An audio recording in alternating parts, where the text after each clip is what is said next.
रामायण में सभी राक्षसों का वध हुआ था, लेकिन सुपर्णखा का वध नहीं हुआ था। उसकी नाक और कान काटकर उसे छोड़ दिया गया था। वो कपड़े से अपने चेहरे को छुपा कर रहा करती थी। रावण के मर जाने के बाद वो अपने पति के साथ शुक्राचार्य के पास गई और जंगल में उनके आश्रम में रहने लगी। राक्षसों का वंश खत्म ना हो, इसीलिए शुक्राचार्य ने शिव जी की आराधना की। शिव जी ने अपना स्वरूप शिवलिंग शुक्राचार्य को देकर कहा कि जिस दिन कोई वैष्णव इस पर गंगा जल चढ़ा देगा, उस दिन राक्षसों का नाश हो जाएगा। उस आत्मलिंग को शुक्राचार्य ने डर की वजह से वैष्णव मतलब हिंदुओं से दूर रेगिस्तान में स्थापित किया, जो आज अरब में मक्का मदीना में है। सुपर्णखा जो उस समय चेहरा ढककर रहती थी, वो परंपरा उसके बच्चों ने पूरी तरह निभाई। आज भी मुस्लिम औरतें अपना चेहरा ढककर रहती हैं।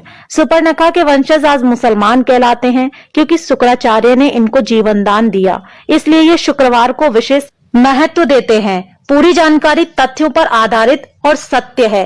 आगे देखिए दोस्तों, अब जानते हैं कि इस्लाम कैसे पैदा हुआ। असल में दोस्तों, इस्लाम कोई धर्म नहीं है, वो एक मजहबी दिनचर्या है।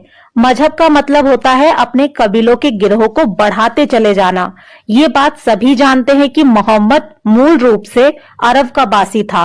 अरब देशों में सिर्फ रेगिस्तान ही पाए जाते हैं, वहां जंगल नहीं है, पेड़ भी नहीं है, इसलिए वहां मरने के बाद जलाने के लिए लकड़ी ना होने के कारण जमीन में दफन कर दिया जाता है। रेगिस्तान में हरियाली नहीं होती, ऐसे में रेगिस्तान में हरा चटक रंग देखकर इंसान चला आता है, जो कि सूचक का काम करता है। अरब देशों में लोग रेगिस्तान में तेज धूप में सफर किया करते थे, इसीलिए वहां के लोग सिर को ढकने के लिए टोपी पहनने लगे, जिससे कि लोग बीमार ना पड़े।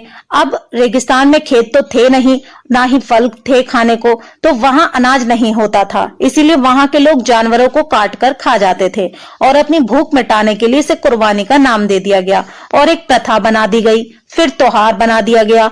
रेगिस्तान में पानी की बहुत कमी रहती थी, इसीलिए लिंग यानी मूत्र मार्ग साफ करने में पानी बर्बाद ना हो जाए, इसीलिए वहां के लोग यानी इस मजहब के लोग अपना खतना करने लगे।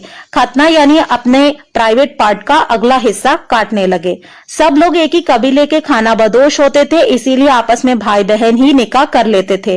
रेगिस्तान में मूर्ति बनाने के लिए मिट्टी मिलती नहीं थी, जिसके कारण इन्होंने मूर्ति पूजा को अपने कबीले में यानी अपने मजहब में खारिज कर दिया। एक जगह से दूसरी जगह जाना पड़ता था, इसीलिए कम बर्तन भी रखते थे। एक ही थाली में 5 लोग मिलकर खाना खा लिया करते थे। कबीले की अधिक से अधिक संख्या बढ़ाई जा सके, इसीलिए हर एक को 4 बीबी रखने की इजाजत दी गई थी। अब समझे, इस्लाम कोई धर्म नहीं, मात्र एक कबीला है जो सिर्फ जनसंख्या बढ़ाने के लिए बनाया गया है, और इसके नियम असल में इनके सिद्धांत नहीं, इनकी दिनचर्या है। सबसे बड़े लुटेरों को खलीफा और अन्य बहुत सारी उपाधियां दी जाती थी ताकि उनका कबीला बढ़ सके।